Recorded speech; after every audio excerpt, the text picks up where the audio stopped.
Hello and a very warm welcome to East Coast Dance Arts 2026, our second screening, our online screening of films. You're all very welcome from wherever you're dialing in from around the world. We are East Coast Dance Arts and we are based in Bray, County Wicklow, which is just south of Dublin in Ireland, and that is on the east coast of Ireland. And we are being streamed via London to the world, so you're all welcome. So I would like to first of all start by giving thanks to the many artists who have submitted films to this platform to be viewed today and to be shared. I am very conscious of the loneliness of the work of creating a film. There's an awful lot of time spent doing things that are boring and require endless staring at a screen and making decisions and copying and pasting, etc. And so the works that have come through this year, I've noticed they are absolutely contributing so strongly to the art of dance, and dance is enriched because of this work. So I thank all the artists for submitting and for the works they've created. I'd like to also, my name is Adrienne Brown. I'm the founder of East Coast Dance Arts. I'll shortly introduce you to my panel here with us today, but I'd like to start by thanking our funders and those who support us in this work. Big thanks to the Arts Council of Ireland, to Graham for Europe, the Martello Group, South City Dublin Partnership, and Bray Volunteer Centre. I'd like to give very special thanks to the venues Mermaid Arts Centre, Dance Ireland, City of Dublin Fett College in Shicor, and the Courthouse Arts Centre for last year and next year. We're not collaborating with them this year, but we hope to be back next year. They're further down in the county of Wicklow. Our team, my team here at East Coast Dance Arts is absolutely invaluable to me, and I want to thank them. So we have Hannah Slattery, Sarah Eva Manson, Curtis Rodney, Christian Daly, Conor McGowan, Sam Byrne, Owen O'Reilly, and Leah Dalton. Our visiting artists this year are Penny Diamantopoulou from Greece, Raphael Molina from France, Aleph Berenice Heger-Hedloy from Germany, Norway, and Daphne Chaidopoulou from Greece, Grace as well maybe. And yes, and we have other visiting dancers as well. And then also I want to thank young dance artists from College of Dance, Dublin School of Dance and Etiquette, and Dublin Youth Dance Company. All right, so here today with us we have on our panel to help us to look at these films and talk about them, my wonderful colleague, Linda Higgins. Linda Higgins trained in the Royal Academy of Dancing. She did her 3-year training and won choreographic awards during that time in her 3rd year of training. She taught in Canada, where she honed her choreographic over there, and came back to Ireland to do an MA in dance in University of Limerick. She's been teaching in Dublin Fet College in Inchicore since 1998, mainly teaching classical ballet, but I can attest, and she would say herself, also choreographing many, many pieces. And also she developed a real interest in creating and making films, dance films, which are archived and available on the Inchicore College website under dance. So thank you, Linda. Big welcome. Thanks, Adrian. Lovely to be here. Yeah, thank you. And then my other lovely colleague and former, dare I say, former student, Elena, it's many, many years ago. Elena has a flourishing career since she came through my dance studio. So we have Elena Dektiareva. She is from Uzbekistan, where she studied dance in the State Ballet School of Dance of Ballet and Folklore. She studied choreography while she was there, and she danced with a company in Uzbekistan called Lik, which translates roughly into the face, as in the face of an icon. I associate this kind of iconography, religious iconography, with that area of the world, and it's a very interesting idea. She came to Ireland in 2002, and she joined us at the college at Inchicore. And apart from while she was there, apart from learning about teaching and dance training, she learned about care of the dancer and the passion for dance, which she has continued, is very important to her in the work she's doing now. She established her school in 2012. She has a master's in Royal Academy of Dance, and she has performed in Ireland with many different contemporary dance companies. So thank you and welcome. Thank you. It's a pleasure to be here. Thanks you so much. Elena. And then I want to introduce you to Sarah Eva Manson, who is somewhere nearby. She is our moderator for the chat, and the chat is open, and we welcome you to dial in and say hello, say wherever you may be coming from. Any questions, any comments you want to make on any of the films, we will read them out here, and they will come through Sarah and contribute to the discussion. And if any of the filmmakers are here, please let yourselves be known. Have I forgotten anything? I don't think so. So we're going to move in now to our first series of dance films. And I just want to give a little warning that on the last film you're going to see, which is called On Time, there's some fast moving, very rapid moving imagery. So if you're sensitive to that, you might need to be aware of it. So we will start with our first theme group, which is morphology.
must know about me. Syncopated porcelain. Beat your heart together with mine. You must know about me. Syncopated.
Thank you very much. And in my initial introductions, I omitted to introduce Sarah Eva Manson. So Sarah, would you like to come on and say a little bit about anything to do with today and what you're going to be doing?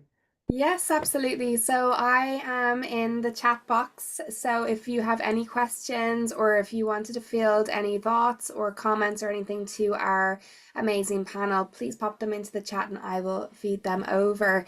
Also, our official program is available to download as a PDF from our website, screendance.ie. Thank you, Sarah. Yeah, it's really well worth having a look at the program because we have a lot going on in this coming week. So thank you. And let us maybe start with, I'll just open it up to Linda and to Elena and to myself as well. Is there anything in any of those films, those four that we've looked at, that you would like to mention or comment on? There's something in all of them, Adrian, if I'm totally honest. There really is. They're each quite distinct. But actually, I think having seen the four just now, there's an overall sense of just calm and peace in me, having watched the four of them. I love that opening piece, Frames. I love that use of the framed window. And again, I don't know how they did it, but the sort of the use of the frame as a prop itself, but it's also the close distance and the far distance that was going on, and the pulling of perspective. I found that really fascinating as a technique. Yeah, yeah, I agree. Mm. It reminds me a little bit of, I suppose, some of the experiments in the art world with Picasso with his cubism in a different way, but just the distorted, fragmented images. Yeah. What were you going to say there, Elena? With that piece, all the pieces are very, very strong and beautiful to watch. Absolutely. The first piece as well, so unique. And it reminded me of how we as people looking at the same thing, but see different things, through that, different prisms of biases, and how we all talking about the same thing, but actually mean different things. But this is just allegory. What I really liked about it, that the work of light drew me closer to a certain window at a certain time. And I think predominantly it was the upper right. And at the end, it drew me back to the left corner on the left side, the bottom. So I wonder if that was done deliberately, or it's just me again. Yeah. So yeah, it's very Yeah. interesting. I was very interested in color with that piece as well, that the strong blue that the dancer wore. And there was one point where the four, the framed four boxes had that sort of nighttime view with the light going into kind of winey, purpley, maroon kind of colors, and then back into daylight. So there was really quite a lot of lovely use of color in it. Yeah. And there was a there anything gorgeous, on- sorry. Sorry, go ahead, Linda. No, I just, because again, this piece into the next piece, I love the Grecian little nod in terms of sort of the Grecian dress and the columns, and even the sort of the flat Frisian kind of thing that was happening in the top screens. I found that quite evocative. Yeah, and there's something about, as you say, these kind of hard surfaces that are evident in that film in comparison to, for example, Liquid Body, which is a lot of it filmed underwater and some of it in watery situations. So yeah, and I suppose to a certain extent then Porcelain also, the dancer, when she is dancing, is suspended on a pole. So that's another kind of a surface. Yeah, so does anything crop up for you regarding any of those films or the last one, On Time? Again, we were doing a lot of talk, sort of as they were going on about particularly all of them, because they brought up a lot of different things. The Liquid Body in particular, just again, how that was filmed, the way the dancer was moving, the dress as a prop, it was like a little amoeba kind of working along with it. And again, as somebody who's fearful of sort of dark water and deep space, that kind of embryonic feeling gave me a real sense of safety, actually. And I wasn't sort of holding my breath while she was holding her breath as a mover. Yeah, it's a very strong piece, that Liquid Body. It's beautiful. Absolutely. I felt it like brought us to a journey quite on meditative level. So how we started going, where it's going to bring you, and then it opens up something so much bigger in you, and you almost breathe with her under the water. So it has this healing effect on you almost. It's beautiful. Yeah. So well done. And then it was kind of moving into the piece Porcelain. Like that just, again, sort of water and the framing, they're kind of all more sort of stereotypical places that you would sort of see dance on film. But to actually see the pole and those sort of sliding images coming across, it really raises the question about, what is dance? The art of pole, the art of dance, the art of, camera and dance on film. And I think anything that provokes those questions is a great piece. Yeah, indeed. And with that porcelain as well, it just felt like her body was made of porcelain. And it's just looked so fragile, and yet it's so strong. And I think that's probably why they call the body this piece porcelain. Yeah. provocative, sassy, and sophisticated at the same time. Use of Yes. monochrome and black and white is very strong choice. Yeah, I like that. And yes, indeed. And I particularly love those kind of linear slatted viewpoints that we could just see into this world that this dancer was inhabiting. Yeah, it did feel actually more raw and vulnerable as I watched it this time. It's interesting how films can, when you see them over a period of months, you can see different things in them. What about On Time, Liz Macro's fast-moving piece? I was saying earlier that in her notes that she supplied with the submission that this film was made during COVID, and she was talking about the frustration about not being able to dance, and she just wanted to get out and dance.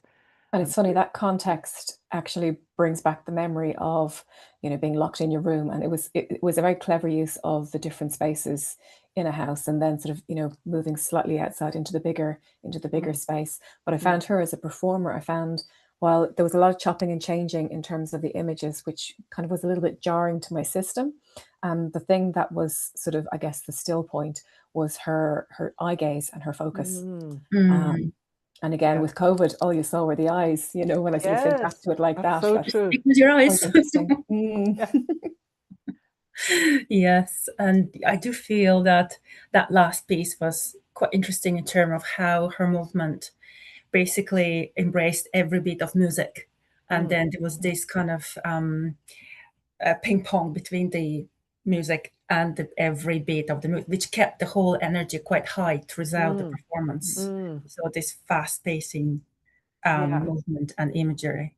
Yeah, and I really enjoyed the editing and the way it was cut and put together. It was very skillful. I don't know her exact background in filmmaking, but I thought it was a very skillfully made piece, and also the little snippets of post-production effects where she was dancing, and there was sort of like something almost being drawn on the blank around her, the blank screen. But yeah, I thought it was a great piece of cinematography actually, and yet something felt quite homemade about it. But that's not to take away from it at all. It felt like it was very well made.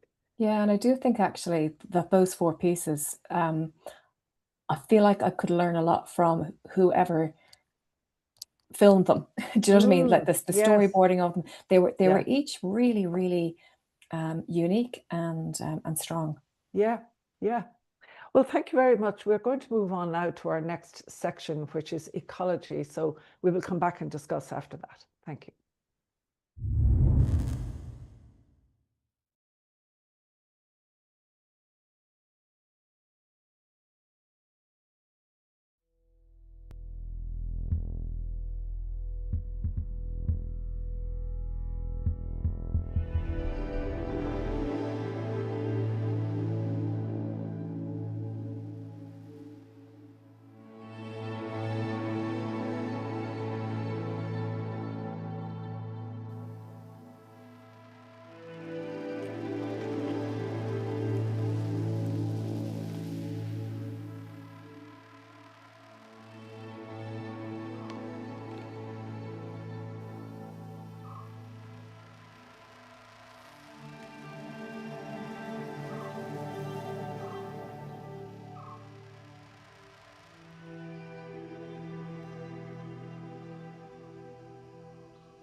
De mensen hebben het zo niet goed gedaan in verhouding tot de planeet, dat dat ook over mag gaan, dat mensentijdperk.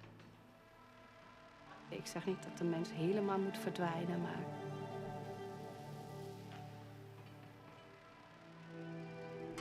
tegelijkertijd daaronder is ook een soort constante levensdrang.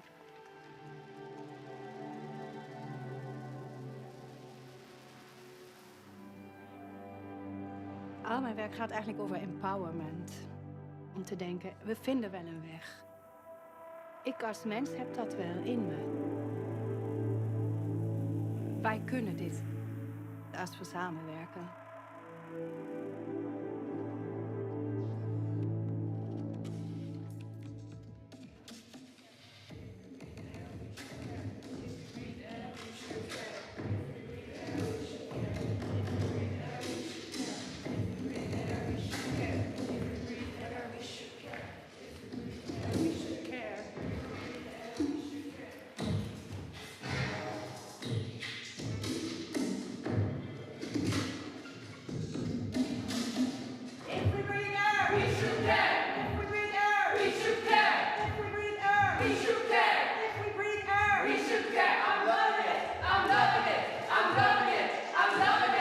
But there is a bit missing, which is not successfully solved yet.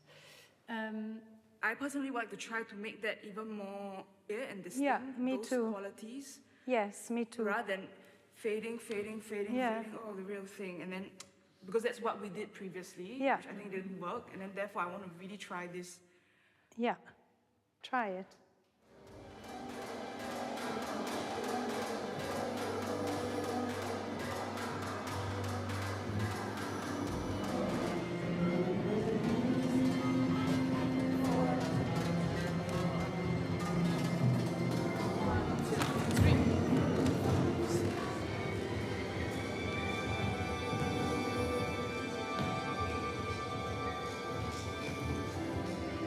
Whenever she gives an assignment, she gives this very blank canvas we can paint on.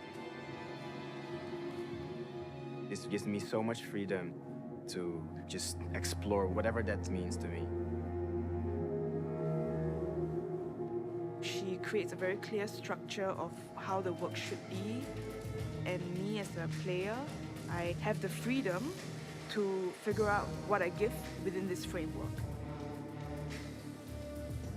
She balances being a clear leader with also inviting the contribution of the people involved. It's about how you respond inside parameters. That's why it becomes very exciting.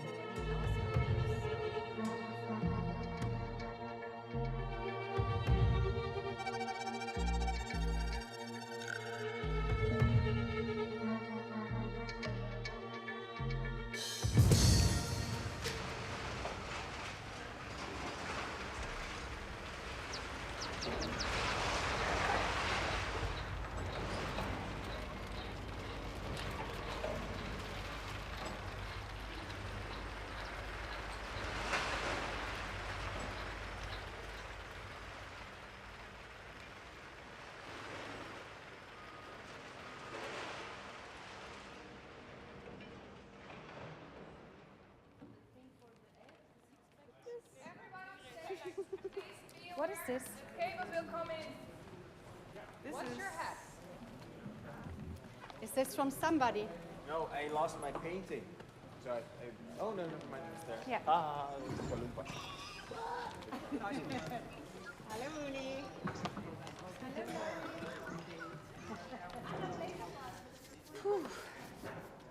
I'm so curious if this will... It's going to be the first look.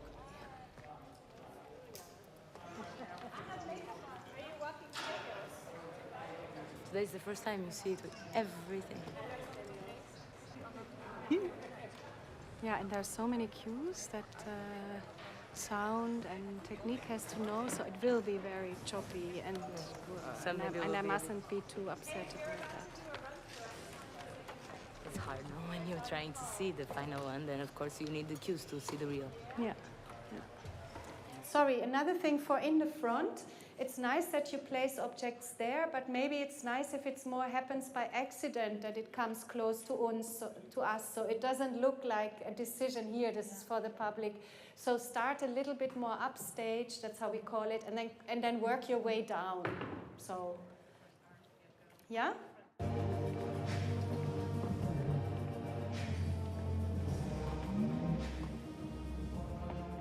Wat voor mij momenteel het belangrijkste is, is eigenlijk, en dat heb ik nog niet eerder zoveel gedaan in mijn werk, is het idee van de mens binnen het landschap.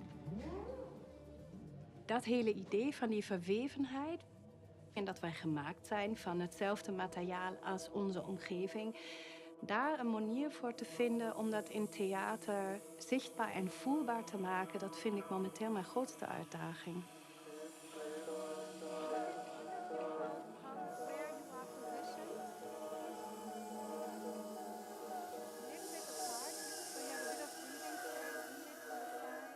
Een stuk maken is altijd in het donker gaan. Het eigenlijk niet weten.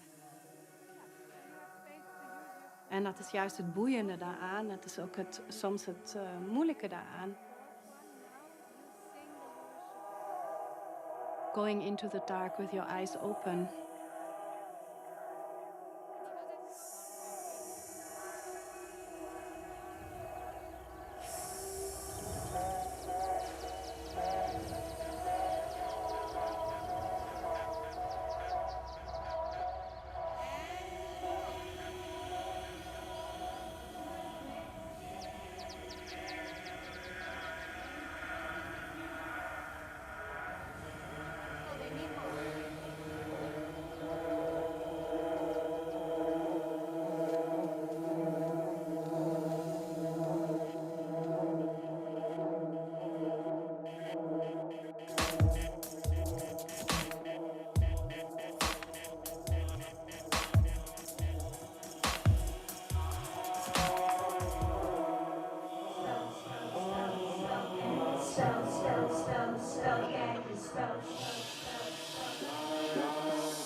Ik zeg soms, ik ben een choreograaf theatermaker of een beeldend theatermaker of een beeldend choreografisch theatermaker.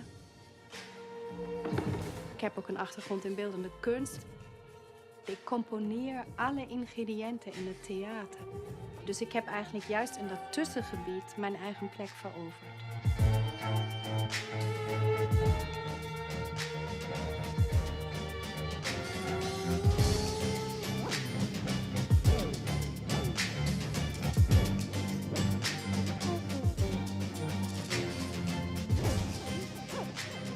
Ik vind het heel erg spannend om met mensen te werken die uit hun comfortzone durven te treden. Dan gebeurt er iets wat te maken heeft met breekbaarheid, met een onbekend terrein betreden.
een uur.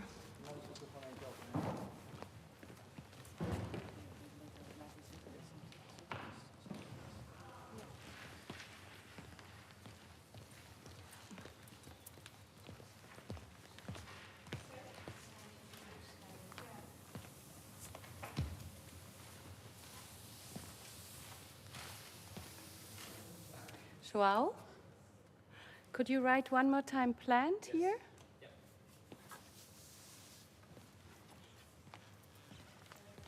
Ik maak al 25 jaar theater. En dan vraag ik me soms af, hoe kan ik nog onderwerpen brengen waarvan ik denk dat die noodzakelijk zijn? En als er een nieuwe vraag komt, dan denk ik, wat vind ik belangrijk? What is at stake? Ik wil toch theater als plek gebruiken om dingen aan te wakkeren, om mensen over zichzelf te doen reflecteren, om toch, het is toch een kwestie van leven en dood.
So we saw two films there loosely connected with nature, or man versus nature, or the effects of nature and industry.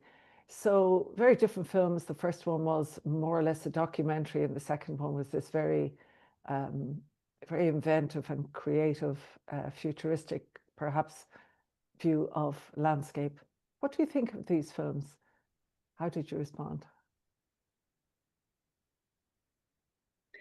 Well, the first video or documentary, I think we all can relate to that. It's the process of creation of anything.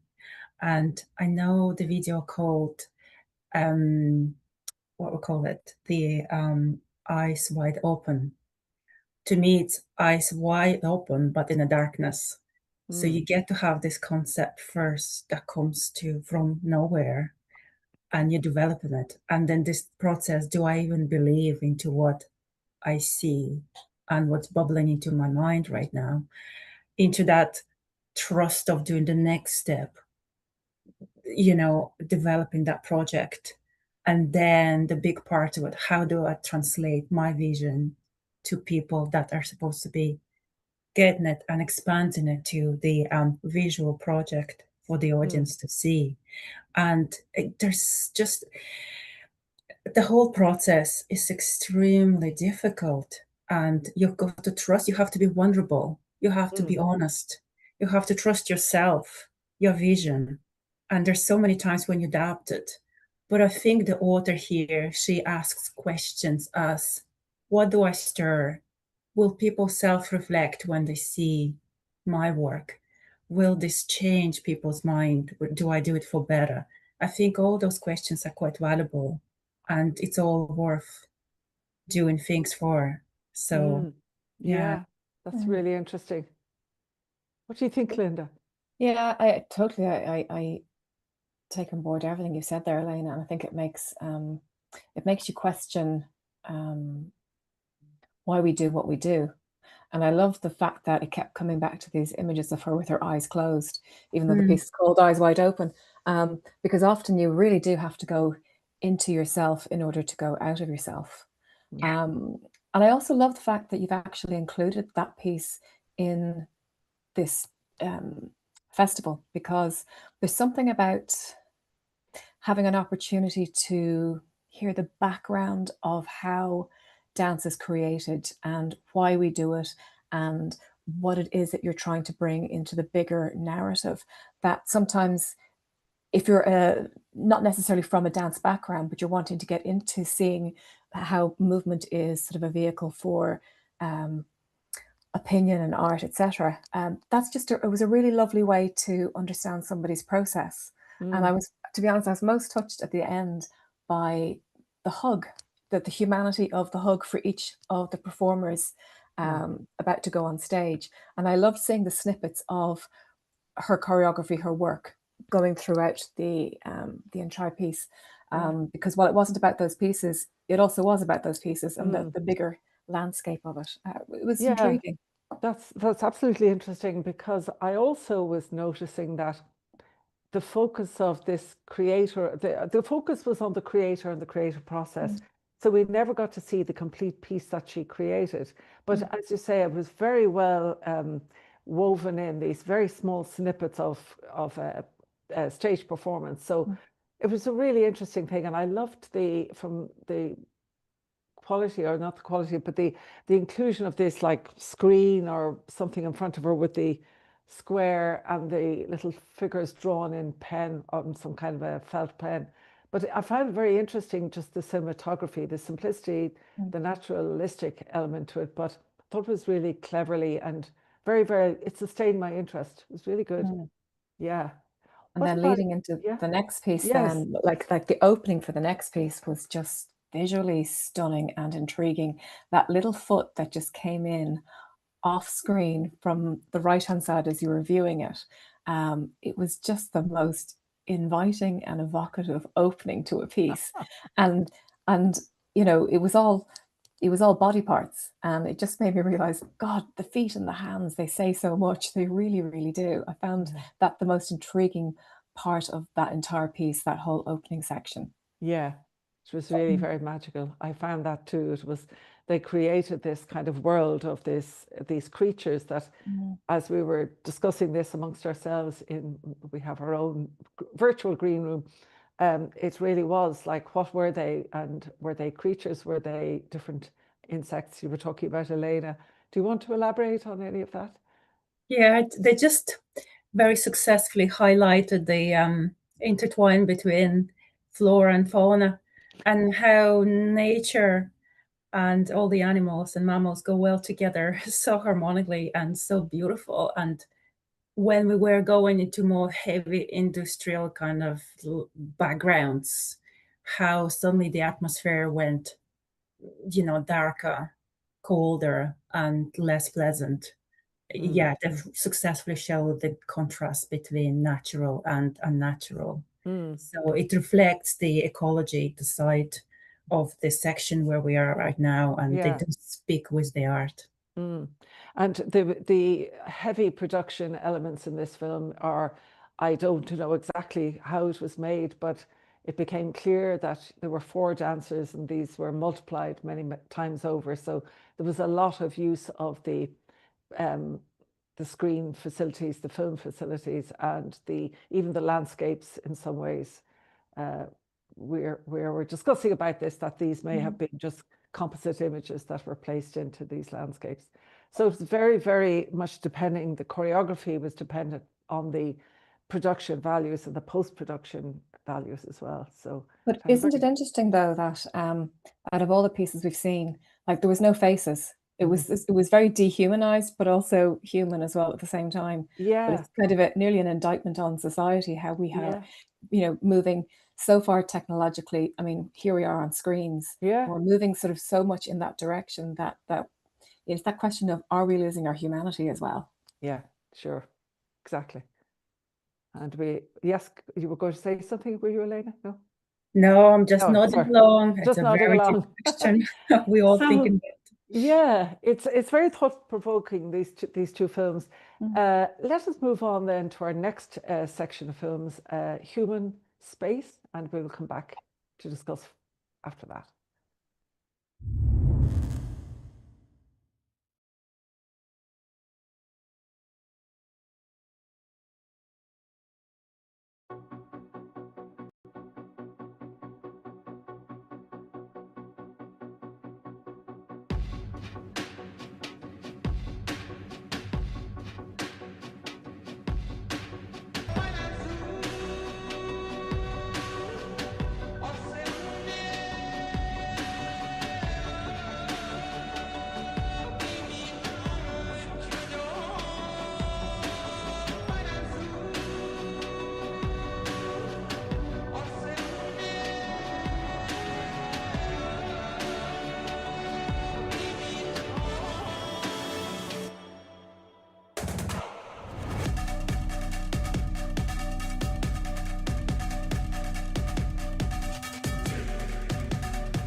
So that was quite a rich collection of pieces that we've just seen there. A little bit of context to some of them, just if it's helpful, it may or may not be. So the second film we saw, A Shadow on the Board by Laura Rivet. She's a dancer and a filmmaker now, and she was with us last year at the festival from France. And while here, she said, you know, I'd love to make a film. Would you be interested? And I said, yeah, sure, of course, you know. So off she went, and she created her first ever film, filmed there, as we saw. And so it's very welcome, this kind of thing, when people want to just try something out, as it were. We have two categories of film, actually, just for information. We have first time out, which we call scratch films, and established filmmakers as well. So that was Laura Rivet. And we also saw a piece from White Witch, which was our second last film, from Kerry Smith. And she's a local woman just down the road in Wicklow town, very well known to us. We had our festival in her studios for 2 or 3 years in a row. And she is an amazing filmmaker who's working with her junior, or actually it's her senior group, but they're young dancers who take classes with her in her dance studios. And she creates these very, very ambitious films. I find them absolutely amazing. So just that's a little bit of context. And then the category of human and space is very, very vague. It's very general, but it really was, in some ways, we were seeing some things about the human being and the space that they inhabit. And one other thing to say was that the last film, Revolve, by Claire Marshall, she's the same filmmaker as was in the first group of films. She had frames at the very start of today's showing. So yeah, maybe we'll have a look at Behind the Sun, which was the first film that we looked at today, in this section rather. And wasn't it wonderful to see hair as a character in the piece? Yeah, the movement of the hair, and that yeah. it was just so dynamic. Yes. And such lovely sort of lovely interaction between the dancers with such a striking set. It's striking and joyous, and I particularly loved the whiteness of the white set, you know, how they created that. And for me, I think what took my heart was when we saw the clothes sitting on the chairs. It was just wonderful, and the lovely sprig of some kind of little flower in somebody's shoes. It was just gorgeous, this like the body absent, but something of the memory of the body present as well. Yeah, I loved this film, I really did. It was a stunning film. Yeah, I love the energy of it and choreography, and everybody was just so in sync. And to me, it's some kind of idea of dichotomy between body and soul almost. And you see the moments when the body is kind of having its revenge because of its mortality, and then people in white are probably like embodiments of the souls during day. You know, a strong performance, and it's highly energetic, beautiful, captivating piece. Well done. I love how, as you say there, Elena, I love how when we watch something that we can be brought from the very particular, like the hair or the costume or the lighting, to the most kind of profound thoughts about life and death. And I think this is one of the things about art, that we're stimulated on many, many levels, and it often takes quite a long time to digest and figure out what it is that we're seeing and why we feel the way we do. Yeah.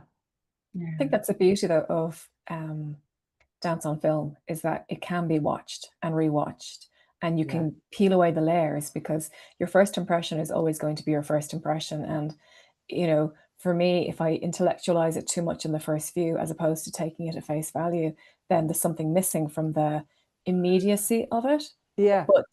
But again, the depth and the layers is it's really profound, and sometimes I think that kind of gets lost with dance. There's an assumption that there aren't those layers and depths that you find from sort of, you know, words on a page or musical notes on a score. Yes, that's so true. Yeah, it is indeed, Linda. That's one of the things that I love about this, about dance on film, what it's bringing to the art. It's bringing something very, very original. And then you have this lovely Laura from the second piece. Yeah. I mean, how wonderful to have a notion from last year, and then to set herself in that scenery and create what a beautiful little piece. with such nostalgia in it. We were talking sort of behind the scenes here about sort of the kind of the filter of the light and the placement of the camera and then the hands coming off screen. It really was a great first dance film. Yeah, I thought so too. I thought it was there was a freedom of a freedom of trying things out also, and I loved particularly. I think it was one of the last shots where she. There were two dancers present, but she was so far away, and we saw this like a lot of nature and just you know, a little ridge of hills or something, and it was just the simplicity and the freedom to try something without. I don't know what her intention was in choosing that shot, but I thought it was a beautiful shot actually. Yeah, because usually I find I would be inclined to want to put something up close so you know, we can get it and see it and everything. But no, she was way off in the distance. Yeah, it's very unusual, the choice of and the angle of the camera. It did something special. And with the different lights of it as well, you can see it's almost she was trying to introduce alternative sound. And this is actually, remember we talked about what struck you, and is there something particularly reappears quite often through the pieces that we're watching. I just realized by watching that we do see quite of this duality of kind of alter egos almost, you know, there is black and white, and there's so many layers of me, if you remember them from Friday, and today you see this kind of second nature of a person. So this appears quite a lot this time, I feel. Yes, yes, I know what you're saying. I know what you mean, all right. Yeah. And let us move on and have a look at Baw, which was the lovely film with the two sisters dancing. Yeah. What a beautiful opening with the hands. I mean, it just sort of Yeah. those early childhood memories and sort of the sisterhood and the private language of siblings and sisters in particular was really sort of evoked for me throughout this piece. Yeah. And I think similarly to Laura Rivett's A Shadow on the Board, Orla Chiari's film was very much, there was a freedom, I'm not suggesting for a minute that it was not planned, but there was a sense of freedom in the landscape, in nature, and in kind of, in interaction with the natural surroundings in a very easy way. Came across that way to me. Yeah, I sense that also the freedom and calm and warmth and tranquility through this duet made me wonder if there's some of the times when they were improvising. It just felt so natural and organic the way they moved. It almost felt like partially some of it was improvisation. Yeah, I would have felt that too. And I also felt that they were, it struck me of that expression, the camera loves this person. I felt that the camera loved both of them. They were both so at home in front of the camera and looked so well. Yeah. What about White Witch, which was Kerry Smith's film that I spoke about? This Wicklow filmmaker. Wasn't it lovely to see, because it kind of had a sort of Hobbit-like quality to it. You know, really sort of evocative and sort of that sort of kind of the village and the druids and the sort of the layers of sort of, you know, the young children. I found that really kind of poignant nearly. Yes. There's just something very special about sort of seeing kids looking so natural on camera and moving in that way. And just sort of little nods to Irish culture nearly within it. Yes, definitely. And just the setting where they, you know, there was the costuming and the set of this very, very ancient kind of time in Ireland. I thought it was really ambitious. And the dancers were so at home and again, very natural in front of the camera. They were amazing, actually. I was drawn to that kind of opening as well, the era of Halcyon, when everybody is just so at peace and enjoying the normal way of society, and multi-generational involvement in that piece made especially a special, you know. Yes. And the whole bouquet of costumes, music, the folk motifs in it. It's just brought it to this happy, natural, family-orientated art for everybody kind of welcoming. And I have noticed in Kerry's work that she, at some point, there's usually, they go into a darkness, if there's something fearful and dark, and usually characters dressed in black. So we saw that that emerged halfway through. And then it was, in a way, a simple tale of light will overcome dark, or the good will overcome the evil, because in the end, the dark characters and the light characters sat and played and shared their food and what have you. So it was really quite a lovely, you might say simplistic, but also I felt that it worked very well because it didn't fall into kind of some sort of predictable kind of cliche or something. No, it's funny because kind of in the zeitgeist over the last sort of 6 to 12 months, sort of in popular and social media, the whole movement of White Witch and sort of the going back to the herbal traditions, that's actually been quite sort of in the zeitgeist. Yes. So it was lovely to sort of see that being reflected and kind of sort of traditions that might have been part of sort of crone territory, sort of all those sort of potions and healing practices actually sort of being woven back down to the kids. That was quite, it was lovely to sort of see that sort of link, past and present. Yeah, lovely. I agree with you. I think it was a very, very strong film. And then we will come to our final film in this section, which was Revolve by Claire Marshall. So epic, beautiful. Epic. Oh my God, those Hitchcock tones in the very beginning. You know, I just kept thinking of all the Hitchcock films, and the old rotary phone and the telephone switchboard, and that. I mean, the thing that strikes me, that sort of the actual visual of the switchboard at the beginning and that beautiful sequence towards the end where she was in the postmodern costume and was using took that basically as a choreographic device, and it was fantastic. Really fantastic. Really strong. Yeah. I love the visuals and the physical theater of it was quite striking, and beautiful dancer, and technique was spot on, and choreography quite high energy throughout as well. So it's really hard to maintain people's focus when you actually maintain the same energy throughout, but she managed it quite well. I also noticed that main motions were clockwise throughout the main video, and at the end, once she unplugged the cables, then she introduced the anti-clock motions, which to me is a signifier of maybe the time slowing down as she was spinning at the end, and she was reversing it through costume to costume. So that was definitely telling me a story through that, you know. I'd say, Elena, she will be very happy to hear that, because I'm just recalling that in her notes again with her submission, she does reference that the dials turn one way, and then I don't remember the exact words, I don't have it in front of me, but that the reversal of the dial was a very big part of that. But you definitely can read and it has something to do with time, as far as I recall.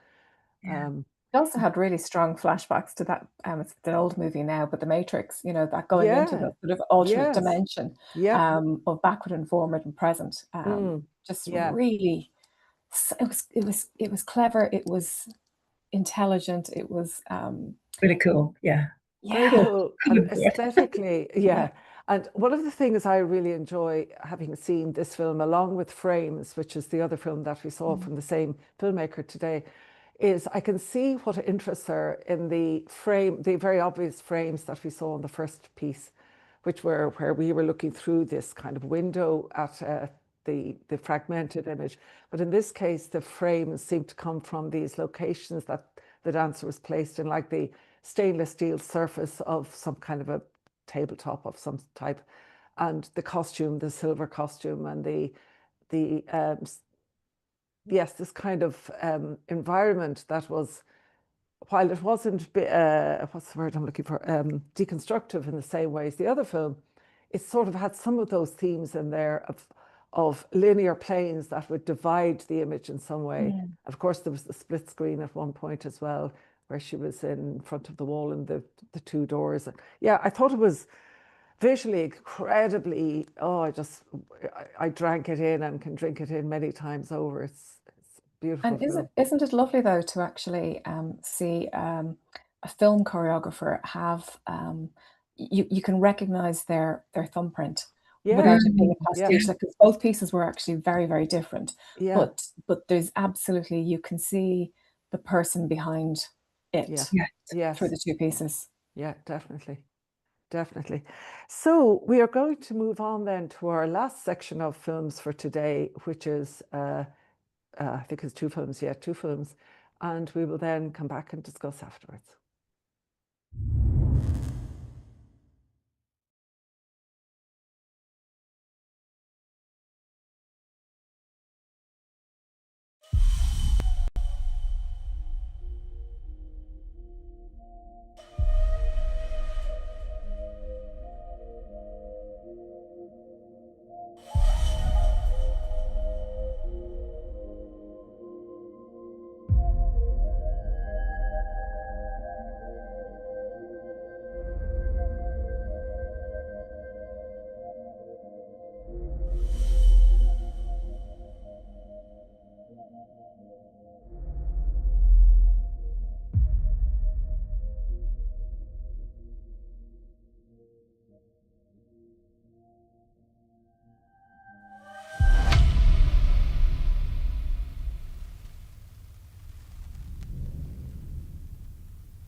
So our final two films of today's showing, and very epic and thought-provoking films. How do you guys like to react to these? Speak about either one or both, whatever. I think I'm actually going to not say anything specifically about either of them first, but more about the cinematography, do you know what, actually, the imagination. There is something about the imagination of the choreographers for both of these pieces that have it just escalated things up sort of several notches for me. I kind of want to sort of step inside their brains for 5 minutes to feel what that feels like, to have that amount of unique perspective and creativity. Yeah, nice. Indeed, I certainly feel that same feeling of things coming up a notch with both of these films. Yes. What about you, Elena? Well, the last two films, the strength of it and depthness of it is just incredible. It's such a wonderful way to conclude the entire live streaming. And also, I was just wondering, a few years ago, we wouldn't even imagine how much more we can do with dance, with all the advances of technology and what we have right now. It's just it seems like you can expand it forever. There's no end. Whereas like physical places will have its limitation, whereas cameras and technology, there is no limits. It's scary, but if you use it wisely with that imagination and creativity, it could be wonderful. Yeah, but it's funny because there was such humanity, though, because there's so much technology in both of those pieces, but also there was the humanness of the performers. That sort of image of sort of the iris, the technical image of the iris at the very, very beginning of the first piece. And then, you know, you're sort of coming into the man's eyes at the very, very end. And it's that sort of linking of the two that I just found really thought-provoking. And I must say, for me, the first film had that Dream Descent, had that feeling of the very deep personal journey into the encountering parts of the self through the dream, or the parts of the self that is still being worked through one's life difficulties or challenges or whatever. And I found the performance of the dancer absolutely incredible, and particularly the section where it went into that kind of ritualistic kind of purging of the body and of the self. A beautiful performance, and a beautifully shot, beautifully filmed, and some of the effects that were used, very simple effects, but be it lighting or the circle that he was in that had a powdery effect, it sort of floated off into the air. Yeah, I thought it was really stunning, that piece.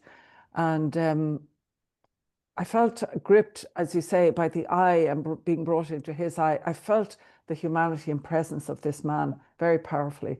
And in comparison, by contrast to LXLY, where the female double character was somewhat, I think, intentionally not intended to be very human in some way. So yeah, it's just some thoughts on that for me.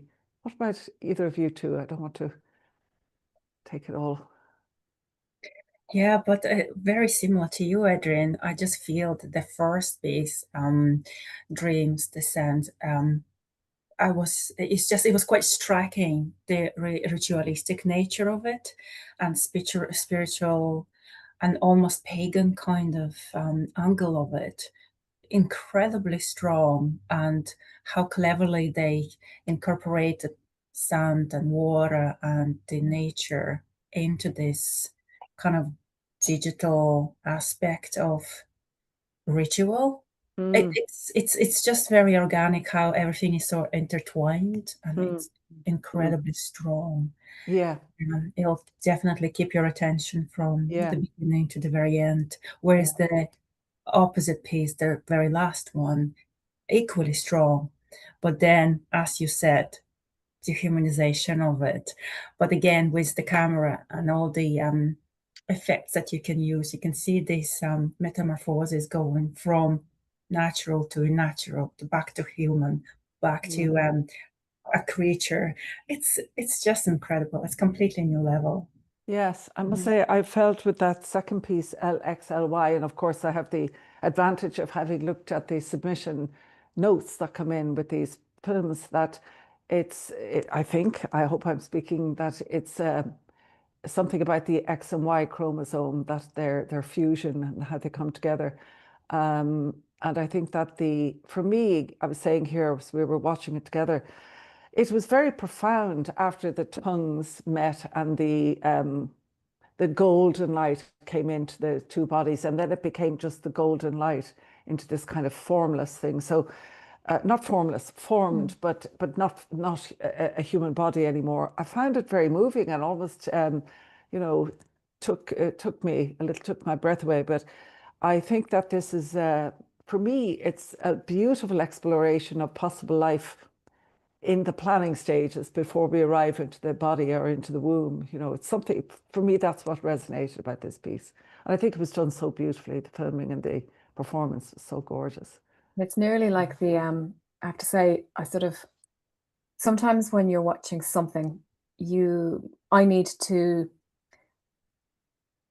journey through to the end in order to make sense of the beginning. And there was something, again, in the last sort of cycle of that second piece that just put everything in reverse mode into sense and made it all make sense to me. And you have to sometimes also sort of stay with something. And it's a real lesson in, concentration span and attention, actually, which sort of has a lot of deficits sort of at this day and age at the moment. But yeah, those last sort of, I'd say 3-4 minutes of that piece made the whole thing make sense and makes me now want to go back to the beginning again. Yeah. To actually make the whole thing sort of Yes. interweave together. Yeah, absolutely. I'm just conscious that we're coming towards the end. Of course, the conversations usually start to really heat up as we move. So we could do with another hour, I'm sure. But I want to first of all ask if either of you have any last thoughts on anything, either from Friday or from today, just to allow you a moment. If there is, if there's not, that's fine too.